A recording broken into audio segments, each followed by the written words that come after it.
video that is simply the pictures I take of myself instead of hitting the record button on my phone. This was supposed to be Makeup Monday. I know. I filmed a whole makeup tutorial on the Gentleman's Guide to Vice and Virtue makeup look. Watching the feedback, the footage, there's a special notice at the end of this video about a Gentleman's Guide to Vice and Virtue.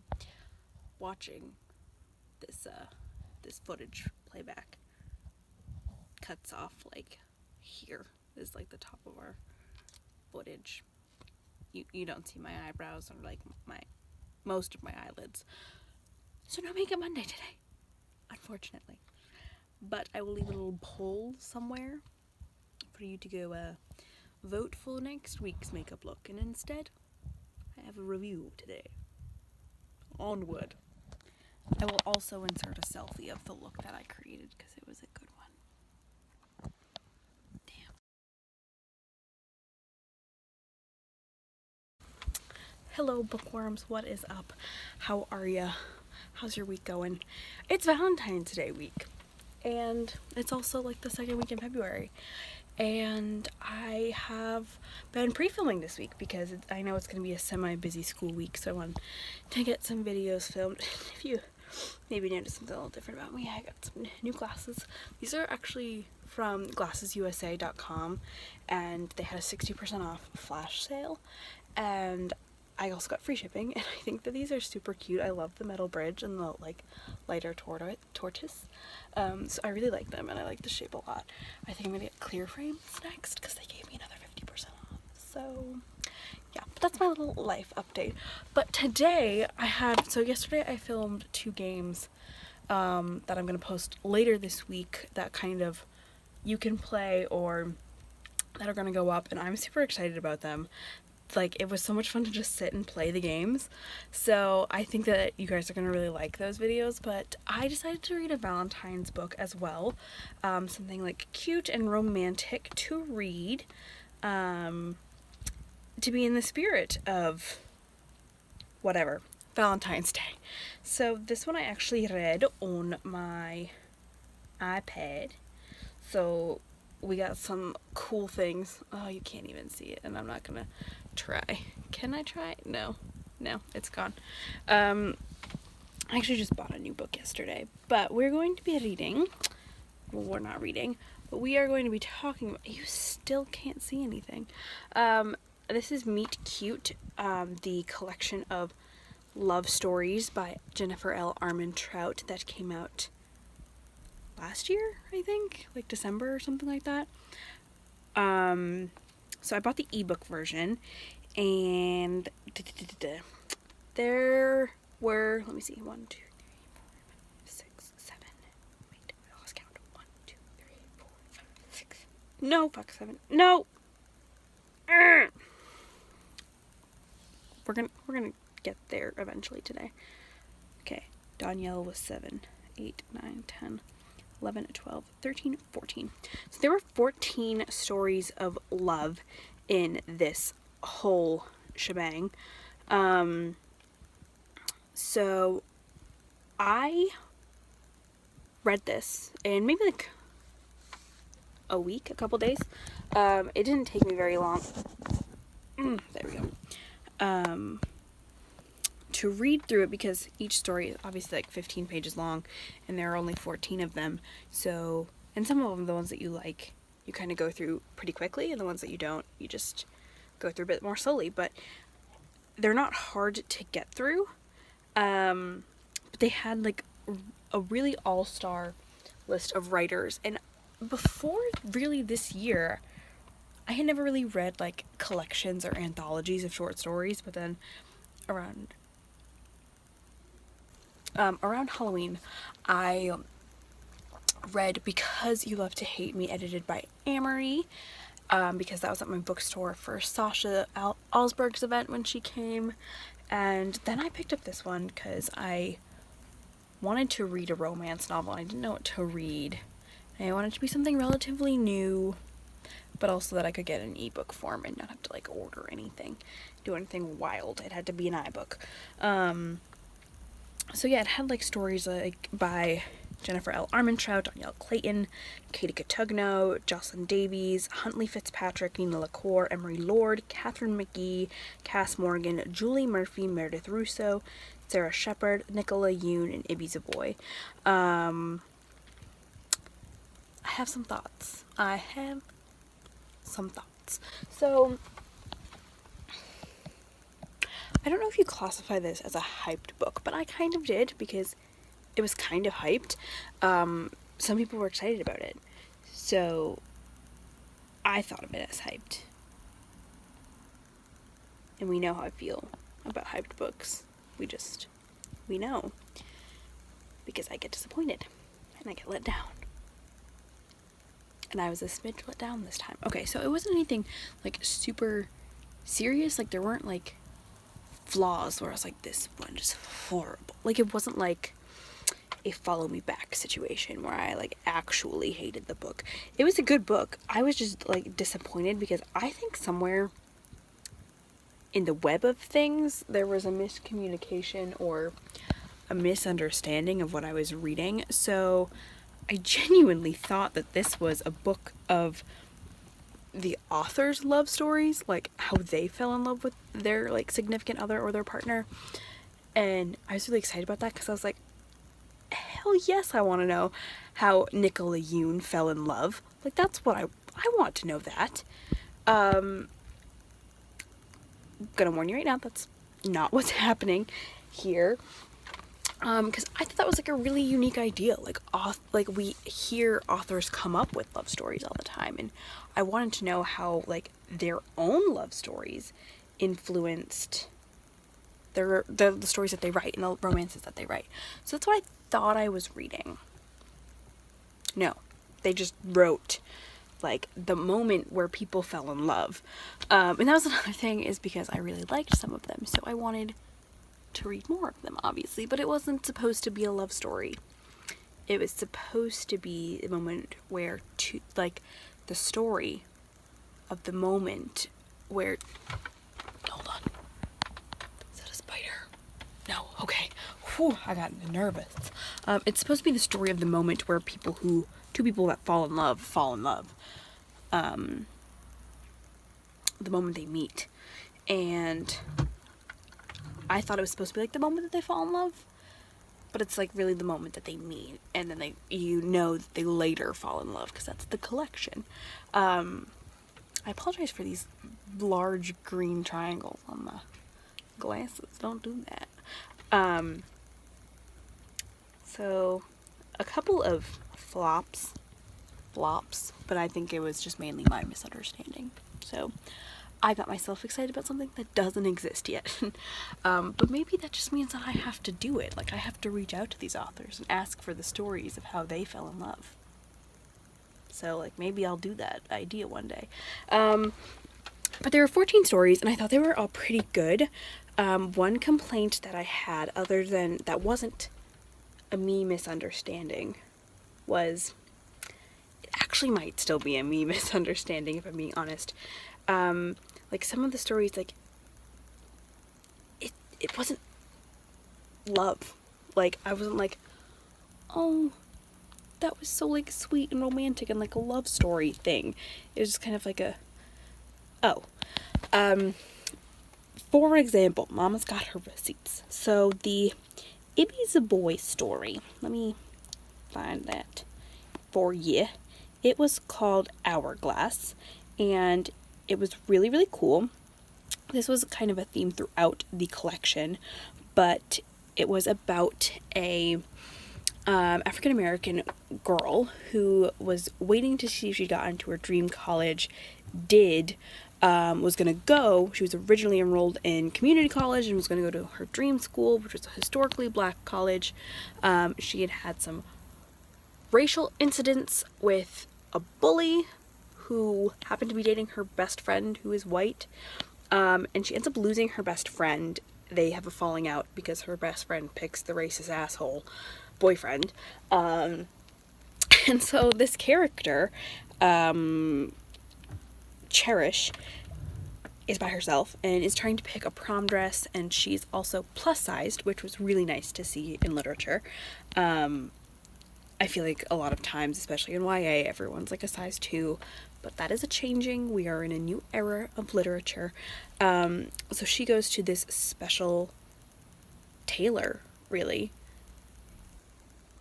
who is supposed to make her like a really, really beautiful dress, and he's like an African tailor. But he tells her that there's not enough time, and then, this is a spoiler, I'm so sorry, this is a huge spoiler for this short story, but it won't ruin the collection. So it's like I'm literally the last page, and I haven't met the love interest yet, so therefore Cherish has not met the love interest. And I'm like starting to think that it is the old African man, and I'm like, baby's a boy, what are you doing? And then his son walks in, and he says, like, pick something and I'll make it for you tonight. Like, you will have a dress. And that's the end. And I was like, where was the love? Where was it? Why didn't I see the romance? Why didn't I see them in love? And I got a little upset, a little sad, because I feel like I missed out on such a beautiful love. But again, I think it might have been me misunderstanding, because it wasn't supposed to be a short story of them in love. It's supposed to be the moment where two people that eventually fall in love meet, and that it was the moment they met, but not the moment they fell in love. Which I was like, I feel like I a little bit got gypped, but like also possibly me not understanding. Yeah, so like that one was kind of a flop. There were a couple like that where I was like, this doesn't feel like romance. Like, this is like, it's taking me for a while to like get the romance relationship, and a lot of times I was like, this like romance doesn't make sense. There was one story, I forget who wrote it, whoops. It was about a transgender character, a transgender girl who is fighting for the rights to use her bathroom of choice, and this like ultra-religious girl had gone up and spoke out against her. This closeted Christian girl went up against her and said that like she should not have the right to use the bathroom of her choice for the fear that just any guy could say that they're transgender and walk into a bathroom, like a woman's bathroom. Which, totally relevant and pertinent issues. Loved that there was a transgender character, loved that there was a gay character. But then like the transgender girl and the Christian gay girl fell in love, and I was like, if I was that trans person and I know that this person had kind of gone against me and like was the reason that I couldn't use the bathroom that like where I'm comfortable, I don't think I could just like fall in love with, like, I don't know that I could do that. Like, I don't know that I would agree with that. Or not necessarily agree, but like I don't know. It just like something didn't mesh right for me, and I was like, I wouldn't have just fallen in love with that person. Like, it would take me a lot to forgive them, and I think realistically, like, I think it would take a long time for anyone to forgive them and not just like be like, okay, I'm in love with you. I don't know, that just kind of didn't sit right with me. But there's one other thing that like I didn't love about this book, and there was only one story from a male perspective. And I thought this would be really, really cool. First of all, there were no male authors or writers in here. I would love Adam Silvera to write me one of these. I think he would have done a fantastic job. There are so many male authors. Jason Reynolds would have done a really cool one. Like, there are so many male authors that also could have been included to make it like a really, really full collection. And so there was only one male protagonist in this one, and he was a straight, I assume white, because it did not say otherwise, but it was just a male white protagonist, and his was the only story where like it was the moment that they met and you assume that they fall in love, but the girl goes to a different planet, so like it doesn't really feel like he could be in love, or like that their love is actually gonna happen. And it was like the only male story and there's not really a love. Like, I don't know. I wanted to see more male perspectives, because I think that's something that I think about a lot, is like, yeah, we read all of these like stories from a female perspective and how they fall in love, and it's very emotional and romantic and whatever, but how would it look from the male perspective? Like, how would that romance between Selena and Rowan look like from Rowan's perspective? So I was hoping to see more of that, and it was like the third to last story or something like that, and I was like, I wanted to see more guys' view on romance, the inner emotional side of more men, please. But yeah, but other than that, I really liked this collection. There were, like I said, 14 stories that I really like, or no, 14 stories in total, and I pulled out the ones that I really liked. What? Oh, okay. Now I remember. So there were a couple that I really enjoyed. I really liked Jennifer L. Armentrout's story, which was set in a library. There was Nina LaCour's story, The Print Shop, that takes place in a print shop, and was a lesbian romance, which was interesting. I liked The Way We Love Here by Danielle Clayton, who wrote The Bells, that just came out last week. And it was funny because I was reading her story, and it kind of takes place on this island, and there's like tattoos on fingers, and you know, they tell you when you meet the person you're supposed to fall in love with, and all sorts of things. And I got some serious Moana vibes. Like, I was like, Maui's gonna come. Maui and Pua and Moana are just gonna come on a boat, on a canoe. But I loved it. It was so good. The tropical setting was just, it was wonderful. But The Way We Love Here by Danielle Clayton was a story I really enjoyed. Nope.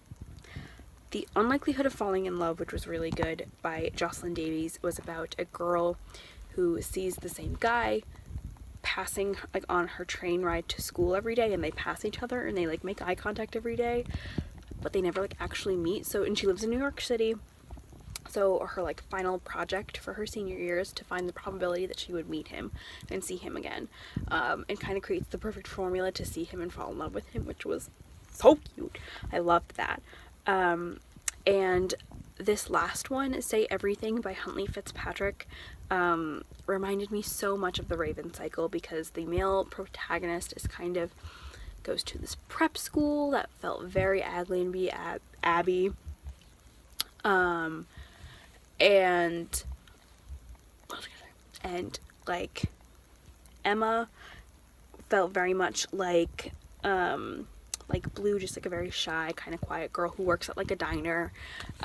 They just felt very similar, and so I really liked the vibe, and I thought their romance was super cute. So yeah, I really liked those, and that was, how many did I pick? 1, 2, 3,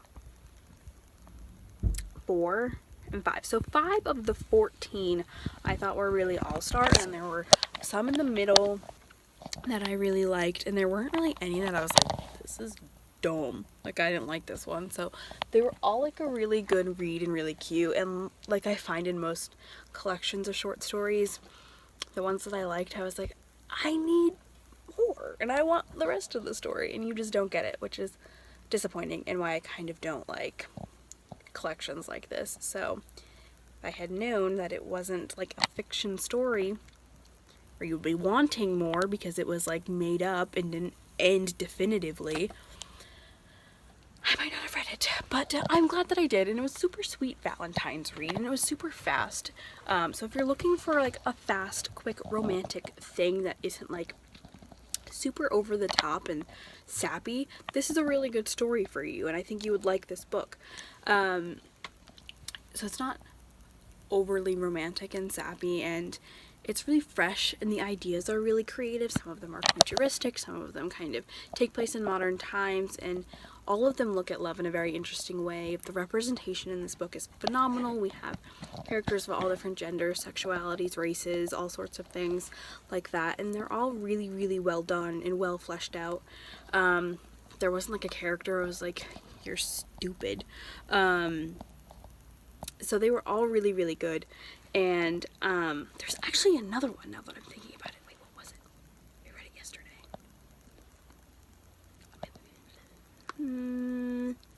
Something Real by Julie Murphy. That was another good one. So yeah, so I really, really liked this collection.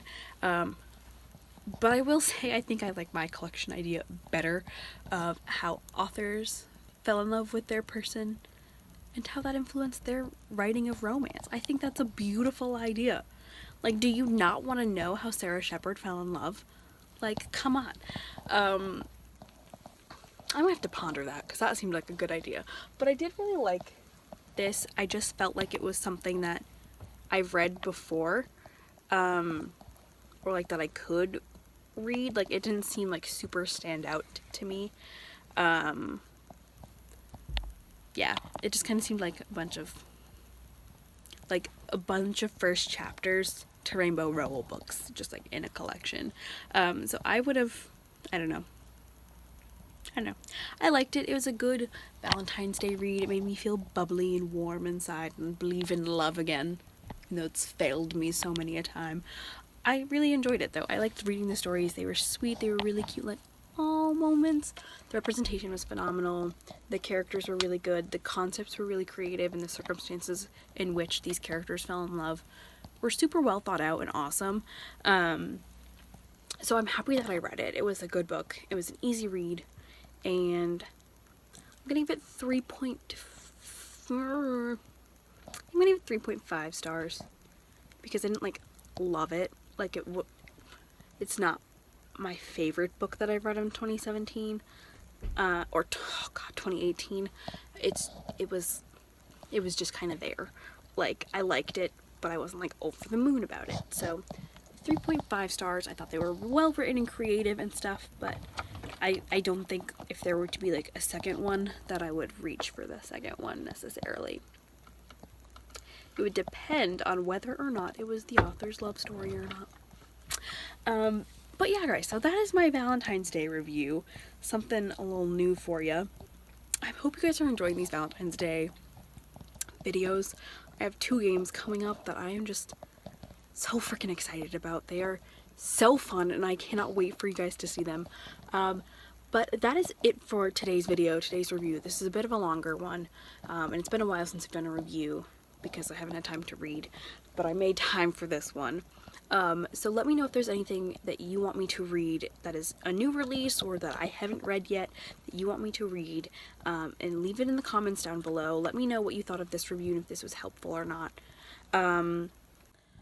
Hello friends, it is me from the future, here to bring you some news.